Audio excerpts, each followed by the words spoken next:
Il était une fois, au cœur de la forêt boréale canadienne, un druide nommé Maëlan. Maëlan n'était ni jeune, ni vieux. Son visage portait les traces d'un savoir ancien, et son regard reflétait la sagesse des arbres sous lesquels il vivait depuis des décennies. Chaque jour, il arpentait les sous-bois à la recherche des plantes qu'il utilisait pour soigner les maux de ceux qui, malgré les dangers de la forêt, faisaient le voyage jusqu'à sa petite hutte. Il connaissait l'épinette noire pour apaiser les inflammations, la chilée millefeuille pour stopper les saignements et la camomille sauvage pour calmer les esprits troublés. Ce jour-là, alors que Maëlan préparait des potions et des baumes pour les villageois, un jeune homme s'avança timidement sur le chemin de terre menant à la hutte. Vêtu d'une cape de voyage poussiéreuse, il semblait avoir traversé la forêt entière pour atteindre le druide. Il s'arrêta, les joues rougies par l'effort, et observa Maëlan d'un air hésitant. « Bienvenue, voyageur, » dit Maëlan d'une voix douce. « Que puis-je faire pour toi ?» Le jeune homme semblait nerveux, comme s'il doutait de sa propre demande. Il finit par baisser la tête et murmura. « On m'a dit que vous pouviez faire des miracles avec les plantes. Mais ce que je vais demander peut sembler futile. » Intrigué, Maëlan l'observa attentivement.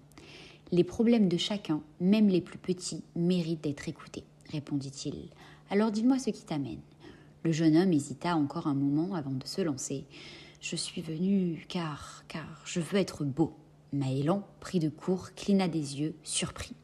Il n'était pas rare qu'on lui demande des remèdes pour apaiser la douleur, guérir des blessures ou apaiser des esprits tourmentés. Mais la beauté, ce n'était pas une demande à laquelle il s'attendait. « Beau ?» demanda-t-il, cherchant à comprendre. « Pourquoi la beauté te tient-elle tant à cœur ?» Le jeune homme, qui semblait avoir bien réfléchi à sa réponse, détourna les yeux, fixant le sol avec une tristesse évidente. « Toute ma vie, j'ai vu dans les yeux des autres que je n'étais pas digne d'être remarqué.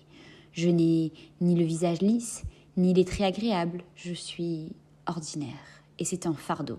Si j'étais beau, peut-être que les gens verraient en moi quelqu'un de valable, peut-être même quelqu'un qui mérite d'être aimé. » Maëlan regarda longuement le jeune homme. Ce n'était pas de la simple vanité qu'il lisait dans ses paroles, mais une souffrance profonde. Derrière son désir de beauté se cachait un besoin d'acceptation, un désir de trouver sa place parmi les autres. Le druide se rendit compte que ce jeune homme, malgré sa requête singulière, venait chercher bien plus qu'un baume pour la peau. « Je comprends », répondit finalement Maëlan d'un ton apaisant. « La beauté que tu cherches n'est pas seulement extérieure, n'est-ce pas ? Elle est le reflet de quelque chose de plus profond, une lumière que tu n'as pas encore découverte en toi-même. » Maëlan se leva, fit signe au jeune homme de le suivre et l'emmena dans une petite clairière baignée de la lumière douce du soleil couchant.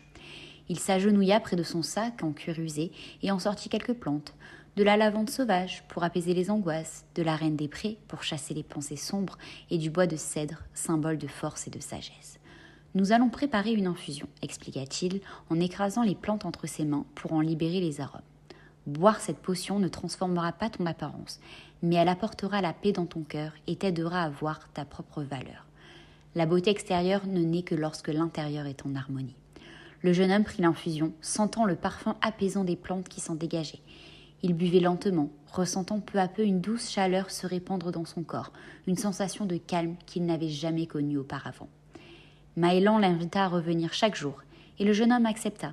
À chaque visite, ils s'asseyaient ensemble, près de la clairière, entourés par le murmure des arbres et le chant des oiseaux.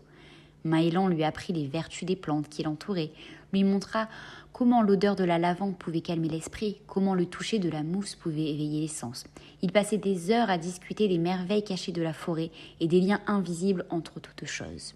Au fil des jours, Lionel, car tel était le nom du jeune homme, commença à comprendre que la beauté qu'il recherchait ne se trouvait pas dans un visage parfait ou des traits harmonieux.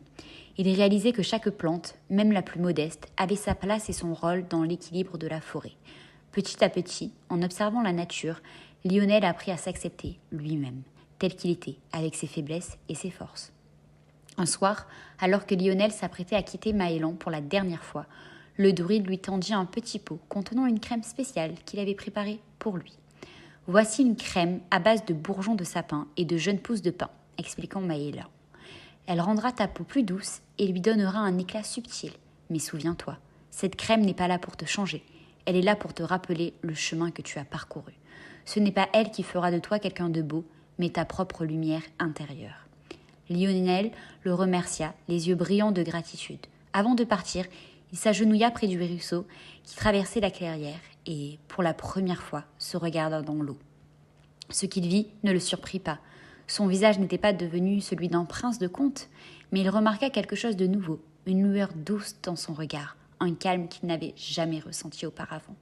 Il se releva, le cœur léger, et fit ses adieux au druide. Maëlan le regarda partir, satisfait.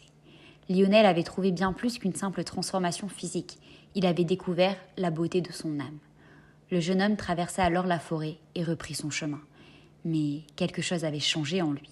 Son port était plus assuré et son sourire sincère et lumineux attira bientôt l'attention de ceux qu'il rencontrait. On le trouvait charmant, même s'il n'avait rien d'un héros des légendes. Il avait, au contraire, cette beauté rare et douce de ceux qui se trouvent eux-mêmes. Quant à Maëlan, il conserva cette rencontre dans sa mémoire comme une leçon précieuse. Il comprit que même la quête de beauté, aussi futile qu'elle pouvait paraître au départ, cachait souvent une quête de paix et de confiance. C'était, en fin de compte, une autre manière d'apprendre à s'aimer et de rayonner pour ce que l'on est vraiment.